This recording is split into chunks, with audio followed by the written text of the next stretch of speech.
So welcome everyone to 10 more mobile apps we love. The first webinar was popular enough that it's been requested that we do another on the same kind of lines. I'd already really appreciate if anyone has an idea of what to call the next webinar, because I'm not sure that 10 more mobile apps we love would work. And I've already got another 5 for that. So if you've enjoyed today and you think that that's been useful, then let us know if you'd like us to run another one, because I've already got some apps that I'd love to share with you. It was really hard to cut them down actually and work out which ones to share with you today. So there'll be a range of apps. So some of them will work for you, some of them won't. It's there to give you an inspiration as to how smartphones can be used. So it might not be exactly the right app, but it might be along the same kind of lines, and maybe you can look and find something similar. We won't be covering built-in accessibility options just due to time, really, and that's a whole subject in itself. We do cover that in a built-in access course, and we cover all the different built-in options, including Windows, Apple, and Android devices. Just to remember to keep your learners and their data safe. That's something that's really important, especially if you're signing up to learners to accounts and things like that. Just be careful of watching their data and where that's stored and making sure that they understand the consequences. And let us know how you get on. You can share that with us on Twitter at tech_ability1. It's always really good because I can have an idea of what will be useful and what's worked for others that we've worked with, but ultimately you're the ones that are putting this into action, so it'd be really good to hear how you get on. Okay, let's get stuck in. So starting off with some AI, and this is Perplexity AI. I'm sure a lot of you have heard of ChatGPT and similar type of apps and options. So this one has a bit of an emphasis on sources, so using specific sources to back up what's being said. One of the criticisms of ChatGPT and similar is that they say something so confidently, but then it might not be right, and they might not have understood the question as well. At least this way, with Perplexity AI, because they list the sources there, you can check on the sources and you can click on them and you can see where the information's come from. There are some good accessibility features on it as well. Search by voice is available. You can have pictures and videos available in the answers. You can also ask questions about pictures and PDFs. So you can upload them to the platform and you can ask questions on that. You can also share your answer link. So this was actually an amusing one that I had to share. It was my nephew who asked this question while it was on a walk, and it was just that classic example of kids asking questions that you're just not quite sure what the answer is. And I thought I would use it as a test to see what came up, and I was surprised to find out that yes, a bird can do the splits. There's a wonderful picture of a bird there doing the splits between two twigs as well, which I really enjoyed. I thought it was a good visual. So I've given it a little bit of a test, and it does seem to work quite well, and it does give you those sources so you can see if it's made a mistake, why it's made a mistake, and what sources it's looking at. So yeah, I would love to know what questions you think of to ask it and how you get on with that. And just to mention the layout of these slides, I've included the icon for each of these so you can make sure that you're getting the right app when you download these. I've included the links for Android and for Apple, and you'll get sent these slides out as you have registered for this webinar. So I'll send them all out and you'll have all the links, and also my link to Can a Bird Do the Splits, which I'm sure will be very useful for you. Kahoot it's not a new app. This isn't something that's groundbreakingly new, but I wanted to include something that was something to improve activity and interaction within a classroom or within a session or a training session or something where you're sharing information. And I thought about a few different apps, but they didn't have the best rating. So I've changed it around a little bit and I've gone with Kahoot because it's a long-standing app. It's got really good visuals, nice and clear. It's easy to make quizzes. You can include YouTube videos. There's plenty of pre-made resources. So if there's a common topic that you want to set up a quiz around, it probably already exists. So on the right-hand side, you can see the mobile phone there with the 4 colored boxes with different shapes. So the question is asked and it corresponds with that. So your mobile phone becomes a kind of push button for a quiz. Makes it quite fun. It gamifies activities and can be quite entertaining. Looked at the accessibility options and it is compliant to WCAG 2.1 AA. That might be gibberish to you, but it's a standard for web accessibility, and it's really good that they've met that. That means that lots of things will be there in terms of being able to access by switch, being able to read the text out using tools and other features. And they've actually got a read aloud tool built into it as well, which is great. It's free, but with paid additional features. So I think if you're using that as a kind of one-off type thing, then you probably won't have to pay. But if you're a teacher using it on a regular basis, there'll probably be plans that you'll need to put that into use. And again, yeah, available on Android and on Apple. Youper is one of a line of, there's plenty of mental health apps out there, so many. This one seemed to stand out because it was using cognitive behavioral therapy and it's very evidence-based. So it's fed in by researchers at Stanford University. The purpose of it is as a mood tracker. Also teaches you how to learn how to understand and manage your emotions. Now, some of you are probably already aware of cognitive behavioral therapy, or CBT as it's known, and it's not right for some people and it's right for other people. So just be careful to link with mental health professionals to make sure that it's the right option for the individuals you're with. There's a 7-day free trial available, so you can get going with it and just see if it's useful, and then just be aware that it's £5.83 a month, or around £70 for the year. And again, available on Android and Apple. We generally try and get options that are for both. But Action Blocks is just for Android. Now, this is a way to carry out different actions with just one tap on your phone. So on the right-hand side there, there's a great picture of, it's someone's daughter. So there's a picture of someone's face and it just says underneath, call my daughter. And pressing that will call from there. So that's straight from your home screen. I can imagine this making phones accessible for a lot of people that otherwise they wouldn't be, and especially for certain actions. There's lots of other things you can link it with, and it's anything really that Google Assistant can do. So there's lots of different features. You can customize the images.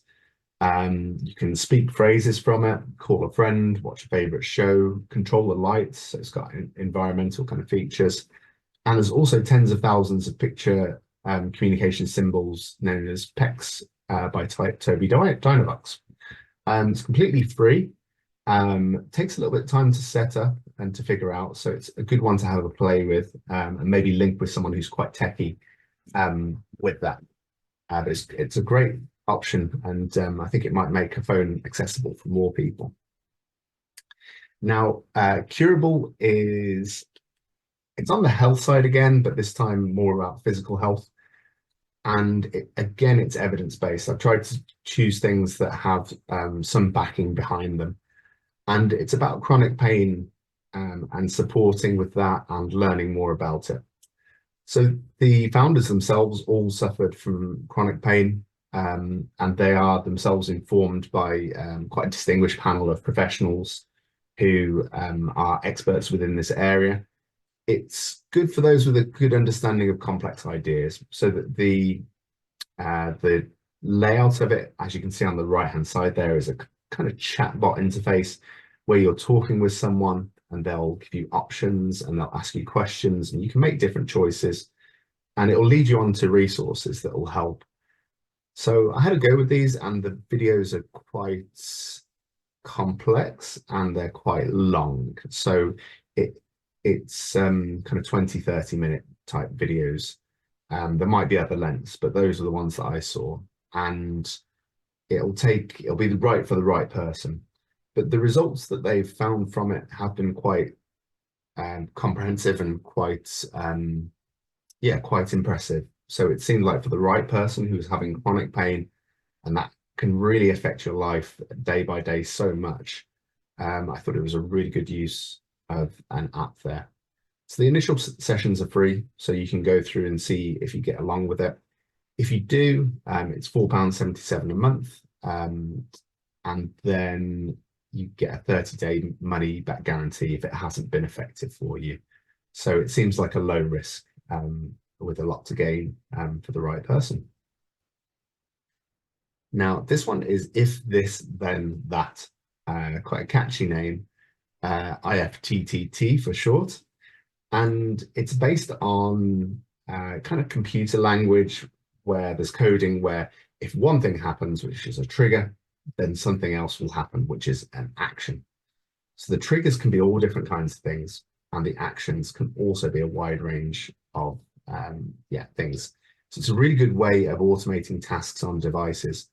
It's really good for safety features, and I think that's probably how I would probably start off using it quite basically.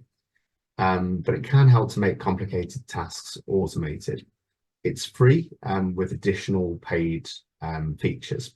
So this is one to have a play about with. Some of the examples that I pulled out that I quite liked. Someone is using it to sync their Amazon Alexa to-dos with their reminders, so linking two different apps that otherwise wouldn't talk to each other. You can also add songs from videos you like to a Spotify playlist, and that would be to YouTube. So again, there's kind of cross-platform support. I like the Google Home Find My Phone as well. That could be really useful for people who lose items. You can have OK Google Call My Device on there as well. And also another one from Spotify there. The one that I was thinking of setting up was when you have someone with a phone on quiet mode and you really need to contact them. So this would be a kind of emergency thing. You can set it up so that you could send a text message to someone and that could send them an audio tone and it could override the silent mode of the phone. I think that's something that I want myself for contacting people who might have their phone in silent, but it's really important that you get hold of someone. And I can think that that would be quite useful for people doing, say, independent travel training or in emergency situations where a family member needs to get hold of them. So there's lots you can do there. I've barely scratched the surface. I'm sure we could do a whole webinar on this alone, but I'd love to know what you find and what you can use with this. Audio Game Hub started off as a PhD research project at the Auckland University of Technology. And it's been designed for those with visual impairments, and the games are designed specifically for that. So they're quite strict out in terms of the visuals because they're just not designed for that type of thing. And there's quite a good link there. So archery, slot machines, hunt, samurai tournament, samurai dojo, labyrinth, memory, blocks, blind cricket. And they're quite basic, but there isn't much designed really with those with VI in mind. It's very well rated and there's lots of people really singing its praises. Just a quick mention just to be careful with the kind of slot machine type angle and things like that, just because of gambling, and that might be not the right choice for certain people. But yeah, really good app there and a very clever way of adopting it. And I hope they build on more games, and I think they will in time. They were talking about a Kickstarter, so I think we could expect that to grow some more. Now, I found two different options for the best magnifying device on iPhone and on Android, so I've listed them separately. This first one has a really high magnification factor, has good zoom and exposure controls, You can use the flashlight for low light situations, and then you can freeze, save, or share the images that you capture as well. It's completely free, and I've just put in quotation marks, the best magnifier. I think that's quite a sneaky way of of calling your app that. You're never going to call it the second best magnifier, are you? And then on Android, we have one called Magnifying Glass. They're not making quite the same kind of levels of claims there. The zoom is from 1 times to 10 times. Again, you can do similar things like freezing it and saving it, flashlight as well. They've got different filter effects, and the settings on the right-hand side are there with the focus mode, single tap, you can change the camera sound, and yeah, again, completely free. Sound Amplifier is another one where there's 2 different apps for the different platforms. It's a really good way of isolating voices and removing background noise, and in general making things louder if they're needed to be. There's a loudness protect option, so it doesn't damage your hearing. You can set levels where it's not going to rise above a certain point. And you can connect to your existing headphones and just start amplifying with 1 tap. So really easy to get using. And you rest your phone on the table near the person talking. It's a better app than the Android equivalent. The ratings are much better. So if you're looking at getting a device for someone who might need this, I'd probably go for iPhone. However, if you don't have an iPhone that is, and you already have an existing phone, the Sound Amplifier app, specifically made by Google, yeah, has similar features. The reviews aren't quite as strong, so it doesn't seem like it's as effective.